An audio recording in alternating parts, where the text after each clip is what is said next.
Salama daholo andandray raha ho resahana ireto tsara ho fantatra manaraka ireto eo amin'ny resaky ny vaovao politika hatrany mahakasika any fanolorana any Andriamatoa Marc Ravalomanana ho bentanany Antananarivo dia fantatra fa notanterahana tamin'ny alakamisy 20 septambra tamin'ny 4 teny amin'ny Magrobe Horirika ny fitsofandrano sy fitondranam-bavaka any Andriamatoa Marc Ravalomanana amin'ny maha-kandidany bentanany Antananarivo azy sy ireo mpanolotsaina ampiray lisitra amin'izay.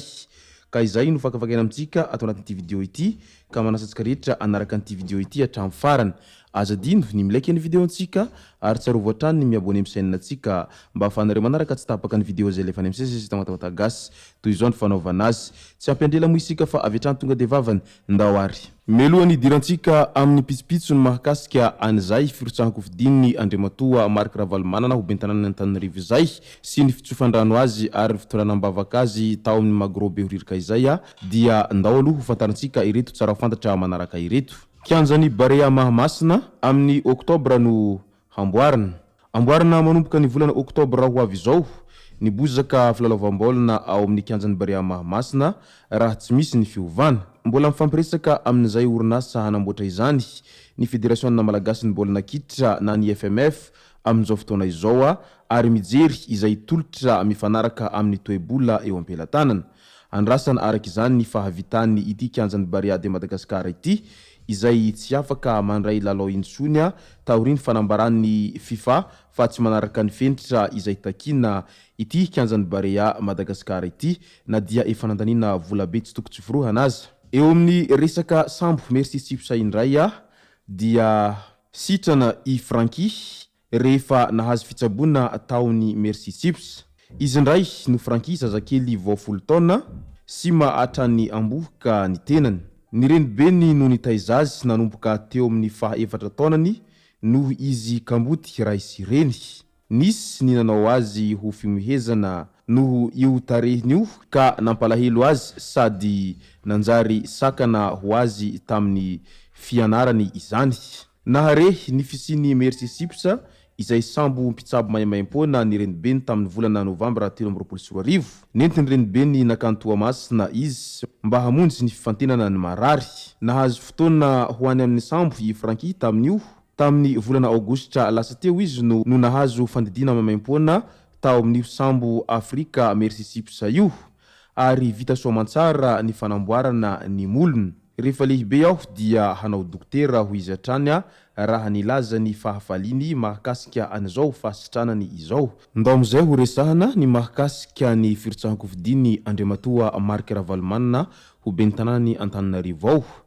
Efa fantatsika tsara moa izay satria efa nanao fanambarana ampahabe maso tamin'ny fomba ofisialy Andriamatoa Marc Ravalomanana sy ny team ary ny vonan'ny firaisankina fa i Andriamatoa Marc Ravalomanana izay filoham-pirenena teo aloha no ho bentanany Antananarivo izay natolotra izy ireo. Ka manoloana an'izany moa dia misy foana ny fombafomba izay fataon'izy ireo izay efa matetika hita moa izay fombafomba amam-panaon'izy ireo izay antantsodrano sy ny fitondrana ambavaka ny kandida izay natolotra n'izy ireo izay. Izay nitanterahana tao amin'ny Magrobe Horirika tamin'ny andro ny alakamisy 12 septambra tamin'ny 4 izay fitsofandrano sy ny fitondranam-bavaka any Andriamatoa Marc Ravalomanana amin'ny maha-kandida ny bentanany Antananarivo renivohitra azy izay sy ireo mpanolotsaina izay mpiray lisitra aminy. Marina fa efa tokony ho vita tamin'ny 4 septambra lasa teo ity fitsofandrano ity sangy tsy tanteraka izany noho ny fanakatsakanana izay niarahana hita teny amin'ny Magrobe Horirika tamin'io fotoana io. Nisy moa ny fangatahana fampiatona tamin'izany fotoana izany izay tamin'ny 1 septambra 2024 teo nataony antoko team tamin'iny andro omaliny. Araka izany dia tanteraka ihany ny fitsofandrano sy ny fitoam-bavaka izay niarahana. Dia teo aza izay rehetra izay dia hita nanangasanga teny an-toerana ihany koa ireo mpitandro ny filaminana voro marobe nanoloana an'izay magrobe horirika izay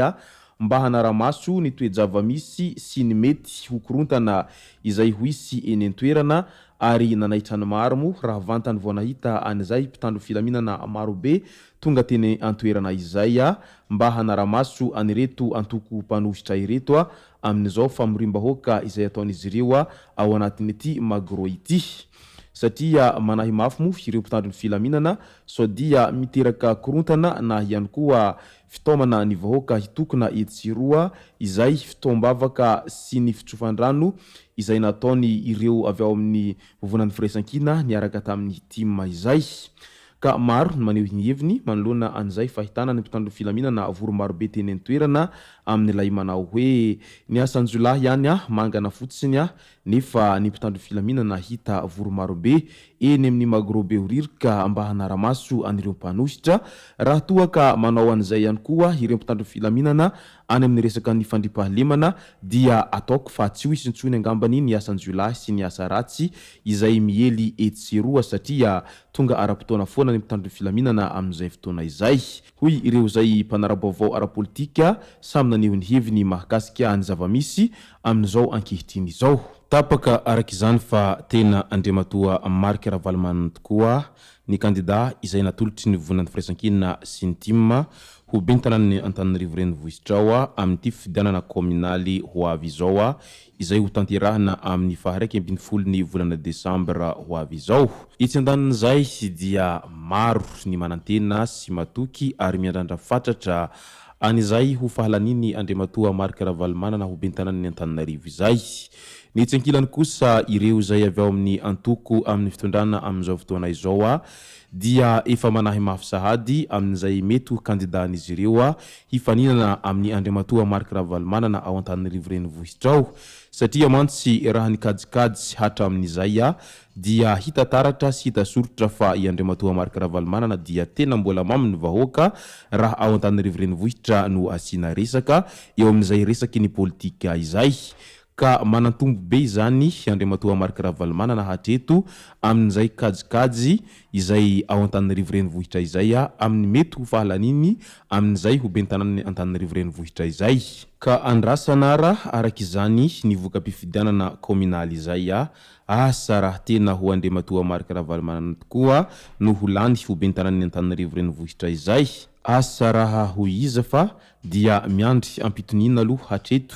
fa raha toa ka andriamatoa Marc Ravalomanana zany ny mety ho lany amin'ity asa angambany zava-hisy ao Antananarivo renivohitra ao amin'izao adilahy politika lava tsy misy fiafarana izao.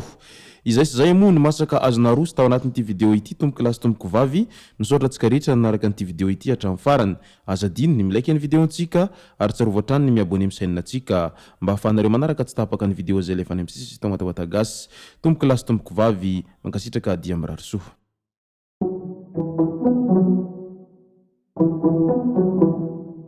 Thank you.